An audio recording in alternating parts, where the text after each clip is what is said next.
Well, Dragon Folk, I was pleasantly surprised to find out that they released the print run update for Flesh and Blood earlier than I expected. I expected this to be towards the end of their collector week for the upcoming week of August, but turns out they just went ahead and released it a little early, and I'm very, very happy to go over it with you here today.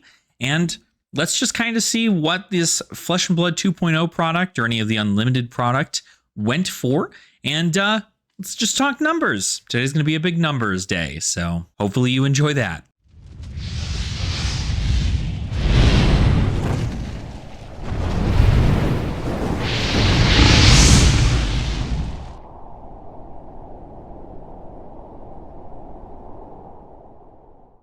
Welcome on in, Dragon Folk. I hope you guys are having a fantastic day. I know I am. If you haven't noticed, I am wearing a hat. Let me know what you guys think about the hat. That is the first thing I want you guys to comment on this video, is tell me how you think about the hat, because I can start buying hats. I know I fiddle with my hair a lot when I stream, so, you know. But I wanted to talk today about print run numbers. So print run numbers, and then also a reprint policy change that they made more clear in their products. So if you don't know, Collectors Week 2024 is happening this week. Hopefully I should have this video up like tonight or sometime early tomorrow. And Collectors Week, full of awesome stuff. We've already talked about it prior on a Common Language podcast, where there's going to be a whole bunch of articles and stuff like that that are going to be going out. People talking about their own collections and how to start collections and stuff. I'm also going to be releasing a set of videos that is going to be for Collectors Week, and it's going to give my own personal opinions on how to start things, what I collect, how you can start collecting these things, what is like collecting sealed versus singled and versus singles and these kind of things. So if that's something you're interested in, obviously subscribe to the channel, and you can check those out as they come out this week. But what I'm going to talk about today is the print run. But first, we're going to go ahead and talk about the reprint policy.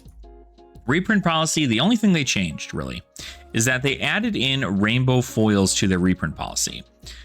As we've seen with a lot of cards that have been reprinted as commons or rares or anything of that sort in new sets of Flesh and Blood that have been cards prior in previous sets of Flesh and Blood, those cards do not have a rainbow foil treatment in those sets. For instance, Scar for a Scar. Scar for a Scar was originally in Welcome to Wraith, and you can find a rainbow foil version of that in Welcome to Wraith, but you cannot find a rainbow foil version of it in Uprising.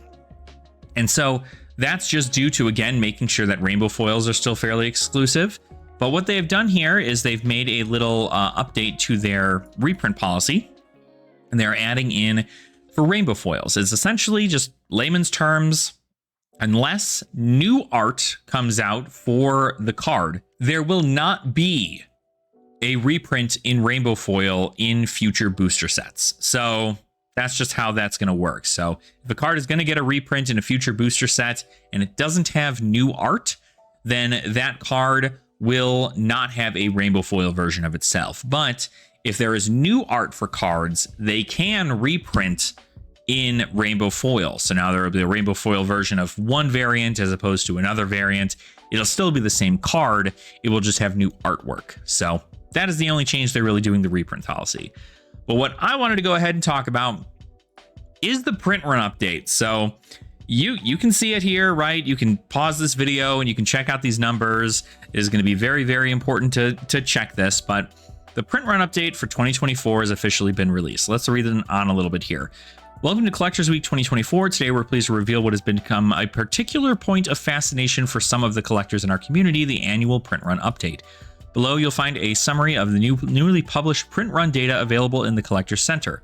Products marked as OOP or out of print and OOS out of stock are sold out and no longer available for distributors to purchase from LSS.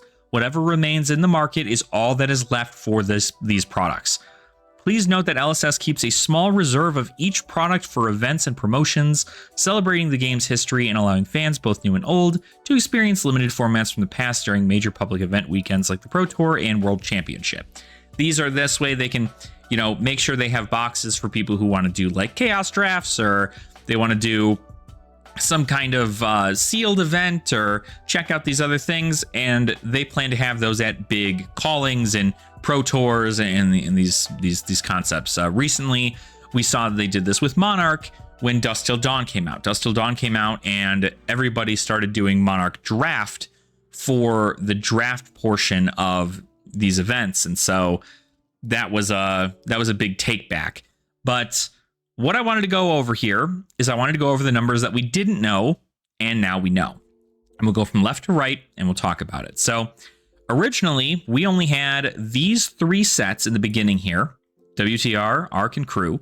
These 3 sets were the only sets that we knew anything about as far as their full print runs. For Monarch, Tales of Aria, and Everfest, we only knew the first ed prints, and we did not know the Unlimited, and then everything else was, we didn't know anything about FaB 2.0. So let's go over these numbers, double check them, and see what we feel. So with Monarch, we did get an update for 181,000 unlimited boxes. This currently does bring, at least according to this data, Monarch is the most printed set in Flesh and Blood. So expect those boxes to tank a little bit more than they already are, but it's still a fantastic set. And if you like Prism and you like Chain, you like any of the Shadow and Light stuff, it is a set that you're going to want to end up getting anyway. But very, very cool to see. 306,000 is a lot, and it's the most in this list, but I still think that, easily a lot of people could, not end up seeing a lot of these cards. So it could be even 300,000. Let's go into Tales of Aria. Tales of Aria, a huge, interesting change here.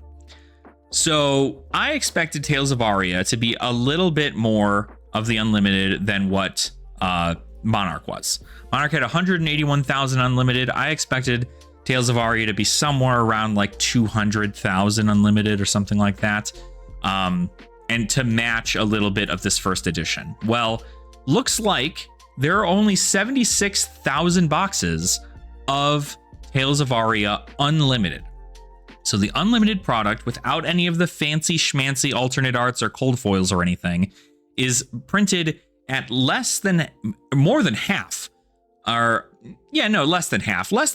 the amount that the first edition was printed in. So the first edition product, easy to find. Unlimited product, not so easy. And that's kind of crazy to see that change there.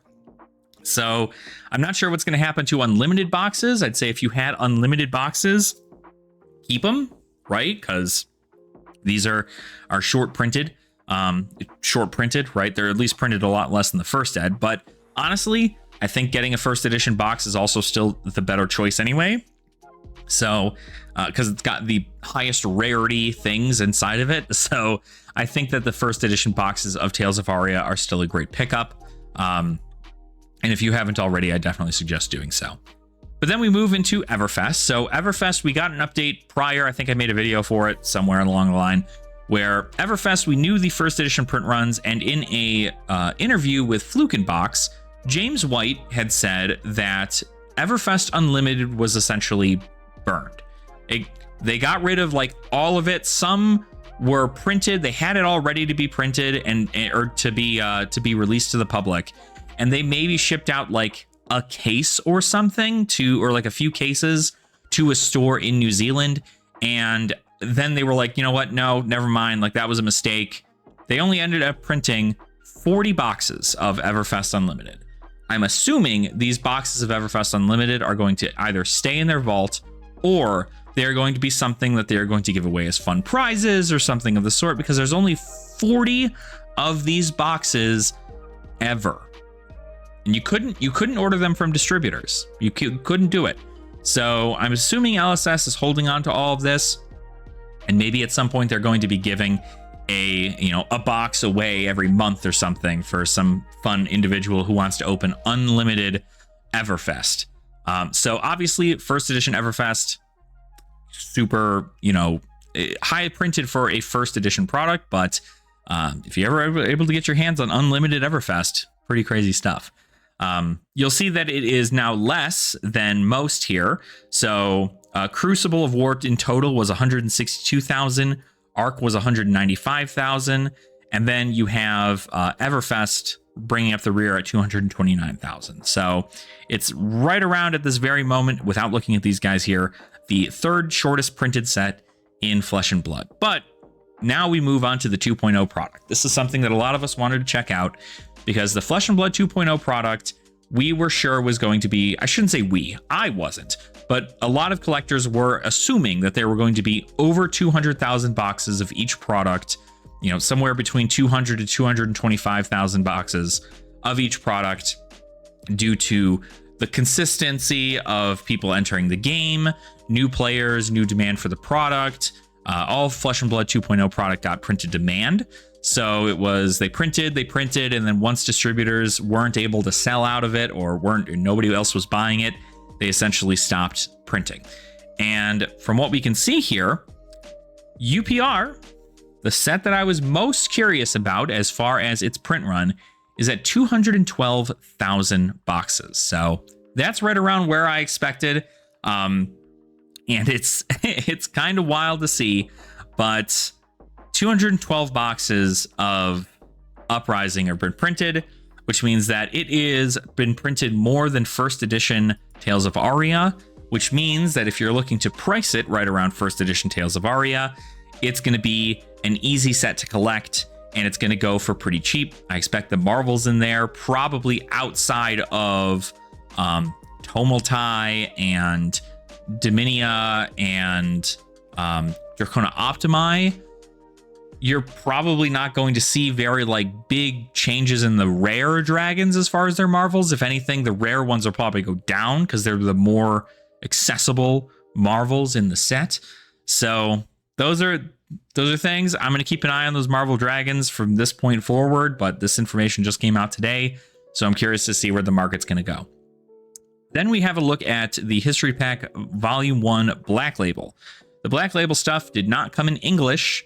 HP1 here was, it's still to be announced for the print run for History Pack 1 in white border, but the black border ones, these are all done and over with, and there were only 45,000 boxes of History Pack 1 Black Label. And I own 3 copies of German CNC, German Art of War, and German E-Strike. So these are printed they're printed at least significantly less than unlimited versions of those same cards. So while they're in German, and I'd like to get them English, that does raise their price a lot because they're harder to find, and you're not going to be able to find them as easy. But then we move into a change. 212 is right around where I expected 2.0 product to sit. But Dynasty, an expansion set, only got printed at 168,000 boxes. That means that is now the second lowest print rate for Flesh and Blood at 168,000 boxes. So now Dynasty, significantly more rare than Arcane Rising Unlimited or any of these other any of these other, 1.0 products. Dynasty now only at 168,000 boxes printed. Those Marvels inside Dynasty are gonna go up a lot because some Marvels are way more harder to find than others. Not to mention that you have the Fabled Command and Conquer. There's probably only 1,500 of the Fabled Command and Conquer, and even maybe the Marvel Emperor from that set. So those cards just went up pretty high in price. They were already very expensive, but their price is definitely going to be a lot higher, especially those of you who have graded copies of those cards. It's going to end up being something that I am certain you're going to want to take a look at and really cherish in your own treasury of goods in your collection. But that's not all, right? That's not all. We then see that Outsiders has only 169,000 boxes printed. Outsiders, the set that came out with Codex of Frailty and a bunch of extended art cold foils, and they had that whole thing where a bunch of legendaries were printed in the first run of boxes, and then the legendary print run got settled out later on in the print runs. 169,000 boxes. So that means that the Marvels inside this product are also really expensive. We thought Marvel Codex of Frailties were already high as they could possibly be, but after this, again, there's probably only 1,500 of each of those Marvels inside the entirety of the print run of Outsiders. So even when you look at something like Codex of Bloodrot and Codex of Inertia in Marvel, they may not be as usable as the Codex of Frailty, but they're still incredibly rare, and they're the only Marvels in the entire set. Not to mention, you also have the extended art cold foils of things like Trench of the Sunken Treasure, Redback Shroud.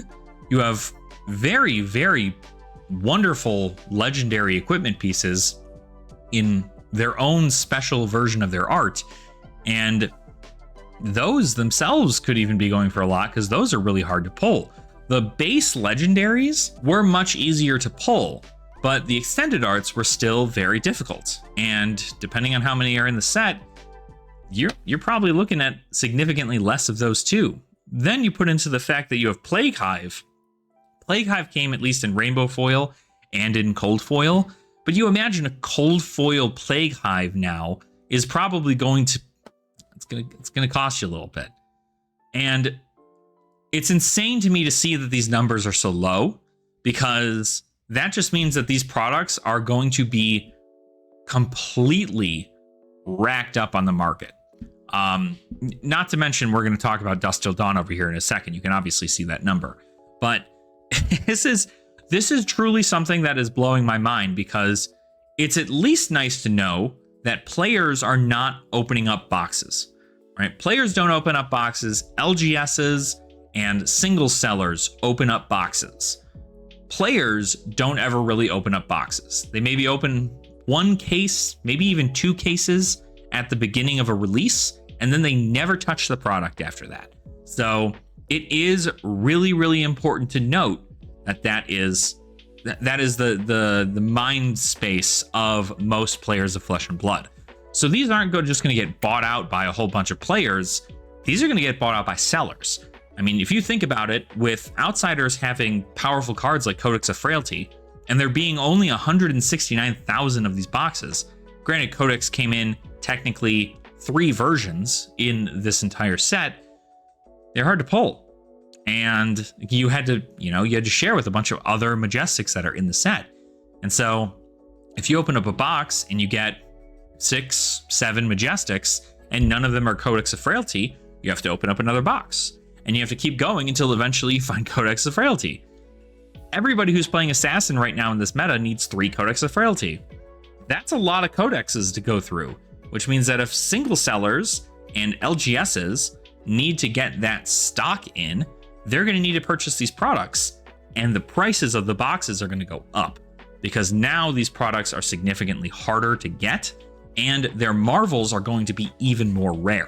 So now we're going to see a shift where I'd even believe to be that the boxes themselves are going to cost more than the cards that are inside of them outside of the Marvels, because you're going to see a lot of these powerful Majestics for heroes essentially be out of print and not be able to be used. But let's talk about Dust Till Dawn. Dust Till Dawn was out of print the second it was released, because they have special artist proof cards inside this set that you can get. There's like 20 total, 10 chain and 10 prism, that are fished throughout the entirety of the Dust Till Dawn set. So it was out of print the second it came out, and 175,000 boxes, no less, which means that Dust Till Dawn is also incredibly rare. You have to think about Leviah Redeemed, and you have to think about all those Marvel Angels, and you have to think, like, the Marvel Angels are now more rare than the Marvel Dragons, if I were to guess. Now, granted, the Marvel Dragons being at rare and some of them being majestic, whereas the Angels in Dust Till Dawn are only majestic, you're looking at a little bit of a different skew there. But even still, 175,000 boxes, that's not a lot of product. That's significantly less product than, you know, First Ed. It's 25,000 less than First Ed Tales of Aria. It's significantly less than First Ed Everfest. And it's still less than Unlimited Monarch. So you're getting these numbers in, and it turns out that this is probably the key amount we're going to look at here is 175,000, because like I said, Dusk Till Dawn was out of print before the set even came out, which means that this was not a print to demand set as far as I'm aware. This was we need to make sure that this card, these artist proofs, are spread evenly throughout the product so that it is statistically accurate to what we tell people is going to be in the box. So at 175,000 boxes, 4 cases in a entire 4 boxes being in a case, I'm going to do some quick math and I'll figure that out for you. That means that there's a total of about 43,750 cases of Dusk Till Dawn ever in the world. And I've seen some videos where Saint has opened up like 100 Dusk Till Dawn cases. I've seen other people open up their own hundreds of cases of Dusk Till Dawn. And we've already seen, I think, 4 or 5 of the artist proofs out of 20 already be brought into the wild, which means that these cards are still in existence in most of these sets.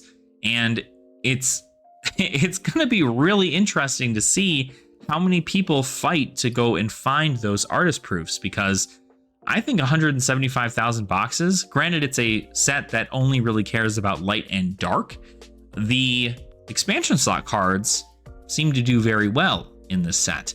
Not to mention the fact that the Marvel Angels are a big hit for the Prism enjoyers, and even people who are looking to play Vincent or even learn a little bit more about Levia. There's a ton of Bolton support in this set as well, and I think people who have resonated with Monarch in the past are going to be enjoying Dusk Till Dawn if they are not already.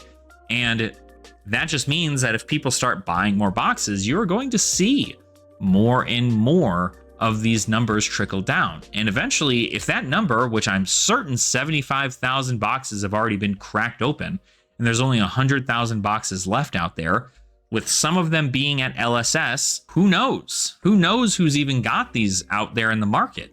What distributors still have access to them and are willing to sell them for these prices? And now you know, a distributor could be able to check out this information and go, hey, these are really rare now, so I'm going to increase my price to sell to you so that you can sell these boxes and so on and so forth. I'm very, very curious to see what the market does for all of these cards and all of these sets, but what I like the most is I think something we can all agree on is that Flesh and Blood cut down its print runs significantly. 125,000 First Ed Monarch is a lot, but in retrospect, it's not a ton compared to its unlimited version. And Tales of Aria went way further beyond that for First Ed. But if you consider all of these products first edition products because they contain cold foils and marvels and things like that, you're looking at right around the benchmark of 160 to 175,000 probably from this point going forward. I know Uprising got a lot of people back into the game, and you can see that they see that their unlimited products were dwindling or not necessary. There were too many of them on the market, and they end up getting rid of them, right? 40 unlimited Everfest boxes just chilling out. So if we rank these all by just taking a look at it, we can rank them all in total.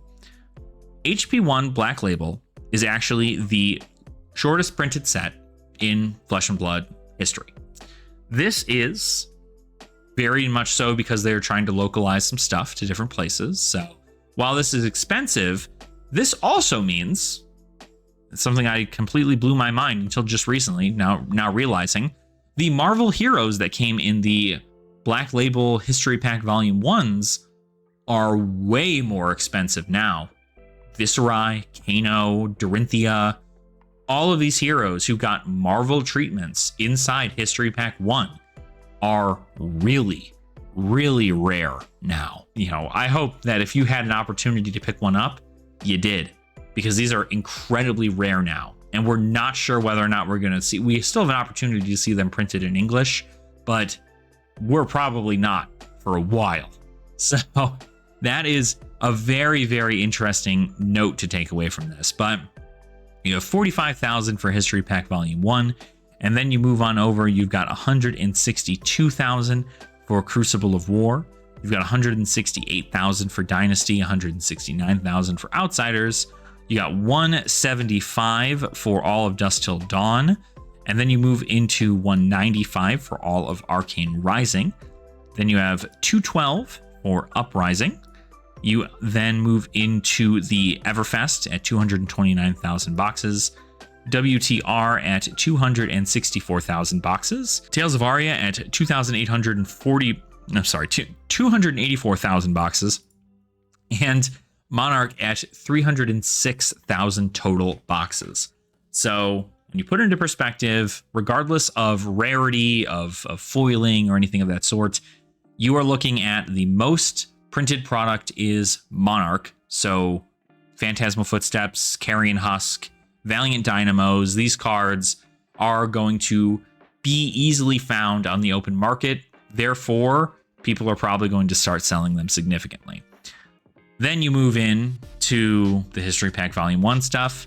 History Pack Volume 1 Black Label you can't find on TCG Player, so you're going to have to get it through Card Market or maybe just like an international seller.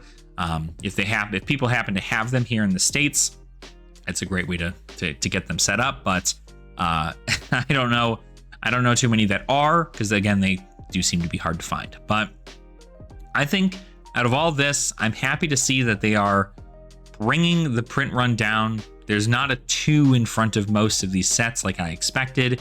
And I think I'm really surprised at how much Dynasty was printed with all the wonderful like Marvel weapons and equipment and everything that came out of that set. It is pretty crazy to see that there's only 168,000 of them. And I mean, if I'm being honest, I think this probably brings Dynasty, if anything, to be the most valued set in Flesh and Blood, due to the fact that the Marvels are going to be hard to pull since they're all Majestics. And then you also have access to the Marvel Emperor, which is in like 1 in every 10,000 boxes or something. And you also have, or 1 in every 10,000 packs. Sorry, I don't think it's boxes. And then you also have the Command and Conquer in Fabled, which is cold foil and everything with brand new art.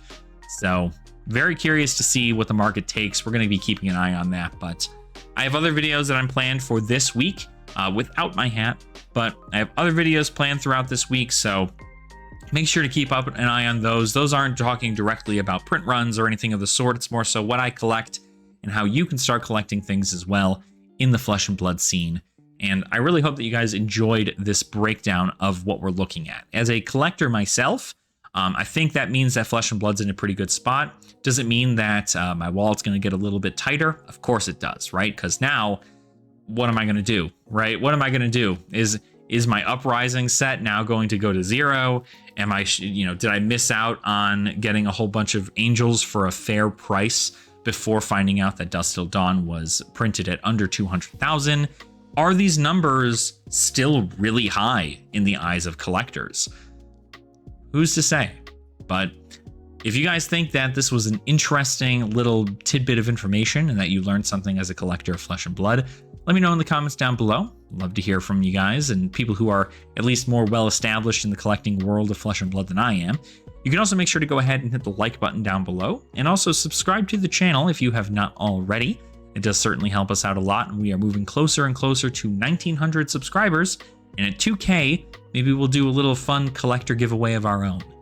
So thank you all so much for watching. I do appreciate your support, and I hope you continue to have fun in the Flesh and Blood. And I hope you enjoy Collectors Week 2024 as we look through a whole bunch of fun articles and talk about collecting the game that we all love. Take care and nerd out.